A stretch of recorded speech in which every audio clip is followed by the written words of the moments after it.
अस्सलाम वालेकुम। आप सबका वेलकम हो गया है एमएस एक्सेल ट्यूटोरियल में। आज हम सीखेंगे कि हम किस तरह से वी लुक और एच लुक यानी वर्टिकल लुक और हॉरिजॉन्टल लुक फंक्शन यूज़ करते हैं एमएस एक्सेल में। तो आइए चलते हैं। जी, तो चलिए बिस्मिल्लाह करते हैं कि किस तरह से हम ये करेंगे। वी लुकअप फ़ॉर्मूला जैसे मैंने भी आपको थोड़ी देर पहले बताया है कि हम किस लिए यूज़ करते हैं। यहाँ पे आप देखिए मेरे पास 2 डेटा रेंज है। एक ए और बी में है। ए और बी की डेटा रेंज आप देखिए इसमें मेरे पास नेम और फ़ोन नंबर है और ये तकरीबन 50% की रेंज का डेटा मेरे पास मौजूद है। जबकि दूसरी डेटा रेंज जो मेरे पास मौजूद है वो एम, एन और ओ कॉलम में है और ये तकरीबन 48 देखिए 2 कम है, 48 लोगों का डेटा मौजूद है। मुझे ये दोनों डेटा मर्ज करके एक रिज़ल्ट निकालना है और रिज़ल्ट मैं ये निकालना चाहती हूँ कि देखिए यहाँ पे आप देखिए कि एक रेंज हमारी जो है ना या एक कॉलम हमारा सेम सेम टाइप होना चाहिए। इसमें डेटा का सेम होना ज़रूरी नहीं है, लेकिन जो हम सर्च आउट कर रहे हैं वो सेम होना चाहिए। ज़ाहिर है हम यहाँ से यहाँ सर्च आउट करेंगे तो ये चीज़ यहाँ पे मौजूद होनी चाहिए, लेकिन आप देखिए कि इसमें जो डेटा दिया हुआ है वो डिफरेंट है। उसमें दूसरे नाम हैं यानी नाम जो है वो आगे पीछे हैं, एक जगह ऑर्डर में नहीं है। तो अब हम इसको करने के लिए क्या करेंगे कि सबसे पहले हम यहाँ पे मैं चाहती हूँ कि स्टेट आ जाए खाली। मुझे स्टेट इन ये लोग जिस जिस स्टेट में रहते हैं मुझे वो चाहिए। मैंने यहाँ इज़ाबेल का डेटा आपके लिए फाइंड आउट करके रखा हुआ है ताकि आप एक नज़र रख सकें इसके ऊपर।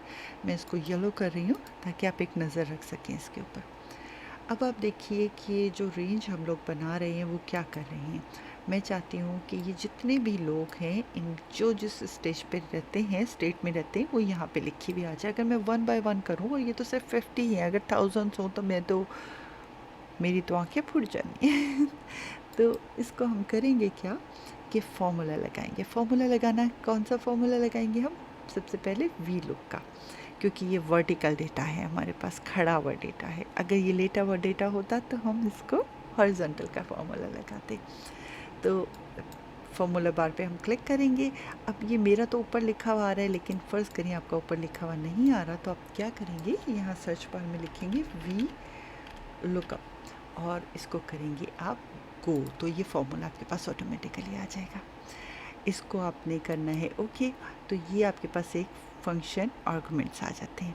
फंक्शन आर्गुमेंट्स को अगर आप देखें तो वो पूछ रहा है कि लुकअप क्या करना है। अब ये मैंने आपको कहा था ना, जो भी आपको लुकअप करना है वो लेफ़्ट हैंड पे होना चाहिए आपका, ठीक है।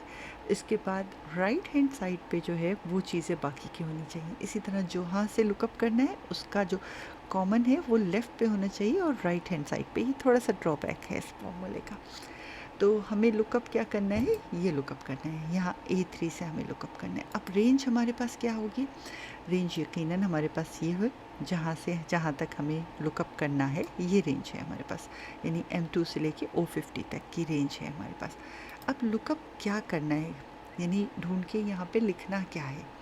हम चाहते हैं कि स्टेट का नाम लिखा हुआ है, तो स्टेट का नाम का अगर हम कॉलम काउंट करें, स्टार्ट करेंगे कॉलम काउंट करना जहाँ से हमें फाइंड करना है वहाँ से, यानी 1 2 और 3, तो 3 इसका कॉलम हो जाएगा।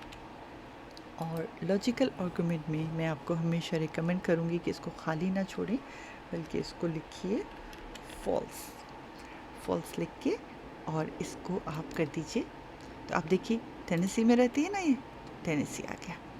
अब हम इस फॉर्मूले को डायरेक्ट कॉपी नहीं कर सकते, क्योंकि यहाँ पे जो हमारी रेंज है वो हर लाइन के साथ एक एक नीचे होती चली जाएगी। तो हमें क्या करना होगा, इस रेंज को स्टैटिक करना होगा। स्टैटिक करने के लिए हम क्या करेंगे, फॉर्मूले पे जाएंगे और जो रेंज के कॉलम हैं उनको हम हाईलाइट करेंगे और प्रेस कर देंगे F4। जैसे हम F4 प्रेस करेंगे ये स्टैटिक हो जाएंगे। अब इस फॉर्मूले को सिंपली कॉपी करिए और जहाँ तक आपको ये फॉर्मूला चाहिए वहाँ तक इसको पेस्ट कर दीजिए। देखा आपने? लेकिन ये क्या, ये देख रहे हैं आप, 2 लोगों की वैल्यू जो है वो NA बता रहे हैं, जो कि बहुत ऑड सा लग रहा है। ये 2 वैल्यू डेफिनेटली नहीं थी, क्योंकि आपको याद होगा कि ये 50 है और ये 48 है, तो 2 लोग कम हैं हमारे पास। अब लेकिन ये लिखा हुआ बड़ा बुरा आ रहा है, तो मैं क्या करूँगी, मैं इस पर एक और फार्मूला लगा के थोड़ी सी इसकी शान बढ़ाऊँगी। और फॉर्मूला है इफ़ एरर, ब्रैकेट पर खोला मैंने और एंड में जाके मैंने कॉमा लगाया और इन्वर्टेड कॉमर्स में मैंने लिख दिया नॉट फाउंड। थोड़ा सा डिसेंट लगेगा ना, देखिए, ठीक है। अब ये तो सिर्फ दो ही थे बराबर बराबर, लेकिन अगर फ़र्ज़ कीजिए मेरे पास 1000 की वैल्यू है और उसमें मुझे नहीं पता कि कितने हैं, तो बड़ा मुश्किल हो जाएगा नॉट फाउंड लिखना, है ना। तो मैं क्या करूँगी, मैं अपने पहले कॉलम के ऊपर जाती हूँ यहाँ पे, और यहाँ पे स्टार्टिंग में जो फॉर्मूला है उसी को मैं कर देती हूँ इफ़ एरर, हर दफ़ा मैं कर देती हूँ उसको, ताकि कभी भी अगर ना मिले उसे तो वो हर दफ़ा मुझे रिटर्न में जो वैल्यू दे वो दे नॉट फाउंड की, और इन्वर्टेड कॉमर्स बंद और ब्रैकेट बंद। और इसी फॉर्मूले को जो अब मैंने चेंज किया है विद एरर के, मैं इसको नीचे तक ले जाके कॉपी कर देती हूँ, ठीक है जी। तो अब देखिए, अब नॉट फाउंड एक तो मैंने पहले किया था मैनुअली, दूसरा भी नॉट फाउंड आ रहा है। तो हमारे पास कितने नॉट फाउंड हैं, चलें हम एक नज़र देख लेते हैं कि हमारे पास कितने नॉट फाउंड हैं। मैंने इसको फ़िल्टर कराना है, नॉट फाउंड की वैल्यू को फ़िल्टर करा के देख लेते हैं कि हमारे पास कितने नॉट फाउंड हैं। 2 नॉट फाउंड है हमारे पास, ठीक है। चलिए एक और तजर्बा करके देख लेते हैं, कंफर्म भी तो करें ना कि वैल्यू चल रही नहीं चल रही है। हम ऐसा करते हैं कि हम किसी दो को यहाँ से और निकाल देते हैं, ठीक है। ये हम दो और निकाल रहे हैं, तो अब नॉट फाउंड कितने होने चाहिए, दो पहले थे दो अभी थे, कितने होने चाहिए, 4। लेट्स सी 4 आते हैं नहीं आते हैं। ये रहा नॉट फाउंड और ये हो गए 4। वाह, इसका मतलब है कि हमारा फॉर्मूला बिल्कुल सही काम कर रहा है।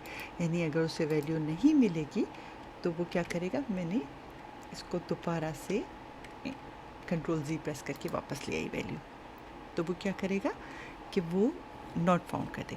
अब ये तो एक ही शीट थी, लेकिन ऐसा भी तो हो सकता है ना कि ये शीट मेरी एक डिपार्टमेंट बना रहा है, ये शीट मेरी दूसरी डिपार्टमेंट बना रहा है, तो उस डिपार्टमेंट ने मुझे शीट्स भेजी हैं। तो चलिए ऐसा भी देख लेते हैं कि अगर यही फॉर्मूला हम दो अलग अलग शीट्स के साथ काम कर सकते हैं नहीं कर सकते हैं। तो मैंने क्या किया कि कॉलम ए और बी को एक शीट में कॉपी कर लिया और कॉलम MNO जो भी था उसको मैंने दूसरी शीट पे कॉलम कर लिया। अब यहाँ मेरे पास दो शीट्स हैं, वी लुकअप 1 और वी लुकअप 2 और वी लुकअप 2-1, ठीक है। अब मैं यही चाहती हूँ कि ये जो स्टेट है ये यहाँ पे आ जाए। अब स्टेट को यहाँ लाने के लिए मैं क्या करूँगी, बिल्कुल वही तरीके से फॉर्मूला फाइंड करेंगे। ये रहा हमारा वी लुकअप का फॉर्मूला, ओके किया, आर्गुमेंट आया, क्या फाइंड करना है, ये फाइंड करना है। अच्छा जी, कहाँ से फाइंड करना है, अब यहाँ पे मौजूद नहीं है, हमें कहाँ से फाइंड करना है, दूसरी शीट से। हम दूसरी शीट पे गए, दूसरी शीट पे जाके हमने उसी तरह से रेंज दी, बिल्कुल उसी तरह से रेंज दी हमने, ठीक है जी। लेकिन अब देखिए रेंज जो है अब किस तरह आ रही है, वी लुकअप 2-1 आ रहा है लिखा हुआ, जो कि इस शीट का नाम है, और रेंज आ रही है। अब क्या चीज़ करनी है, यहाँ पे वी लुकअप पे हमारे पास क्या चीज़ थी, वही तीसरा कॉलम है, वही तीसरा कॉलम ही हमें करना है, ठीक है ना। और यहाँ पे हमें दोबारा लिख देना है फॉल्स, जैसे हमने पहले लिखा था एग्जैक्ट वैल्यू के लिए। ये देखिए जनाब, ऐसा बिल्ड कि आपको याद ही है कि टेनेसी थी, और इसमें भी हम बिल्कुल उसी तरह से इफ़ एरर को कवर कर सकते हैं कि अगर वैल्यू ना मिले तो इफ़ एरर आ जाए, वरना फिर हमें बाद में आके दोबारा से लिखना पड़ेगा। और आगे कॉपी करने के लिए उसी तरह से जो रेंज का कॉलम है उसको F4 प्रेस करना होगा, स्टैटिक करना होगा।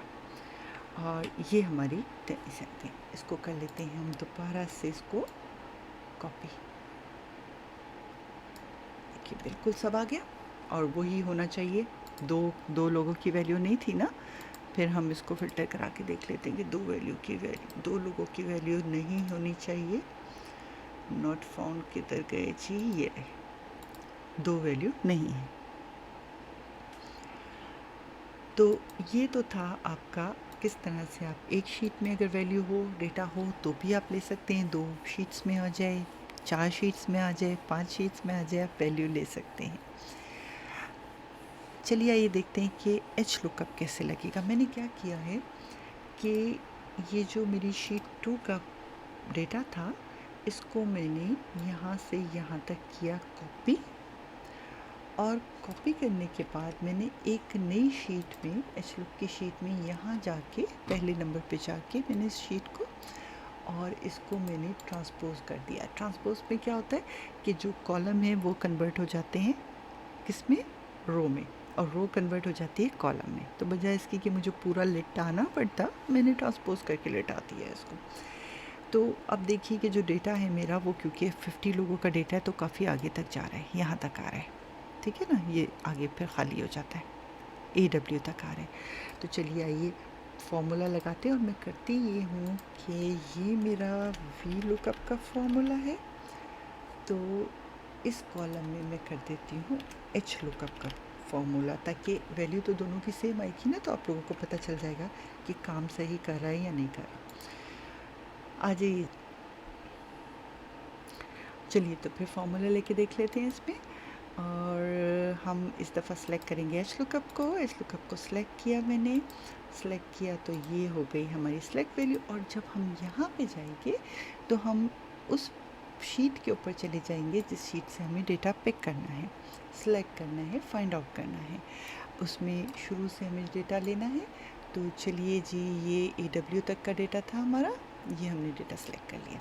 अब चाहें तो यहीं पे आप इसको स्टैटिक कर सकते हैं F4 प्रेस करके, ठीक है। फिर कौन सा कॉलम है हमारा, 3 ही है, क्योंकि तीसरी रो है, यहाँ पे अभी रो आ जाती है, वहाँ कॉलम आ रहा था, यहाँ रो आ जाती है। और लास्ट में हम क्या करेंगे, फॉल्स लिख देंगे। और फॉल्स लिखने के बाद हम इसको कर देंगे ओके। देखा आपने, टेनेसी आ गया ना। अब इसको भी हम इफ एरर पे चढ़ा देते हैं, क्योंकि बहुत सारी जगह पे ये मुमकिन हो सकता है कि डेटा हमारे पास मौजूद ही ना हो। तो इफ एरर, और आपको याद है ना हमारे इसमें 2 डेटा नहीं है हमारे पास, तो यकीनन हमको उनको भी कवर करना होगा।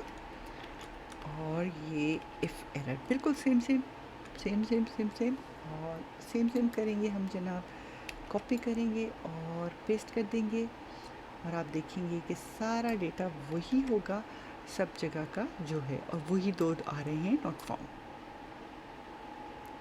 ठीक है। तो डेटा चाहे खड़ा हुआ हो या लेटा हुआ हो, अब आपको वी लुकअप और एच लुकअप से आ गया। अभी एक बहुत मज़े का फॉर्मूला जो अभी नया आया है, ऑफिस 365 में है, मगर मैं उसकी भी एक वीडियो आपको दूंगी, वो है एक्स लुकअप। और एक्स लुकअप जो है वो इन दोनों को पूरा टोटली बोल्ड कर देता है, वी लुकअप को भी और एच लुकअप को भी। तो इंतज़ार कीजिएगा उस वीडियो का। अपना बहुत सारा ख्याल रखिएगा। अल्लाह।